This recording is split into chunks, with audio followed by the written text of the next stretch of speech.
సందు, అదేవిధంగా అడపా బజార్లో రోడ్స్, డ్రైన్స్ వేసుకోవడం జరిగింది. కల్వర్ట్స్ కూడా వేసుకోవడం జరుగుతుంది. వాటికి శంకుస్థాపన చేసుకోవడం జరిగింది. ఇది ఎప్పటి నుంచో ప్రజలందరూ ఆకాంక్షిస్తున్న కళ. ఎప్పటి నుంచో ఈ రోడ్ అవ్వాలి అని చెప్పి కోరుకుంటూ ఉన్నారు. లాస్ట్ ఇయర్లోనే ఇది శాంక్షన్ అయినప్పటికీ ఇప్పటికీ కూడా దీనికి ఏ విధమైన వర్క్ నోచుకోని పరిస్థితి కనపడతా ఉంది.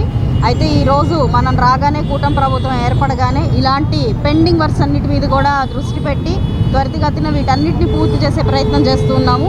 కాంట్రాక్టర్స్ అందరూ భయపడి వెనక్కి తగ్గిన పరిస్థితుల్లో వర్క్స్ బిల్స్ రావట్లేదని బాధపడుతున్న క్రమంలో ఈరోజు వాళ్ళందరికీ కూడా వారిని చెప్పుకొని వారికి శాంక్షన్ చేపిస్తామని హామీ ఇచ్చి ఈరోజు ముందుకు తీసుకొచ్చే పరిస్థితి తీసుకురావడం జరిగింది. సో అదే ప్రాసెస్లో ఈరోజు అడపా బజార్లో రోడ్ వేసుకోవడం జరిగింది. ప్రజలందరూ కూడా చాలా ఆనందం వ్యక్తం చేస్తున్నారు. అదేవిధంగా ఏడుగొందుల సందులో కూడా రోడ్డు అండ్ డ్రైన్స్ వేసుకోవడం జరుగుతుంది. దగ్గర 1,40,00,000 రూపాయల వర్క్స్కి ఈరోజు శంకుస్థాపన చేసుకోవడం జరిగింది. అది కూడా చాలా ఫాస్ట్గా బెనిఫిషియర్స్ అందరినీ కూడా పిక్ చేసి వాళ్ళకి వెంటనే కూడా ఏ హామీ అయితే బీసీలకి రుణాలు ఇస్తాము అని చెప్పి చెప్పడం జరిగిందో ఆ ప్రాసెస్ కూడా జరుగుతుంది. చాలా ఫాస్ట్గా జరుగుతుంది అది కూడా.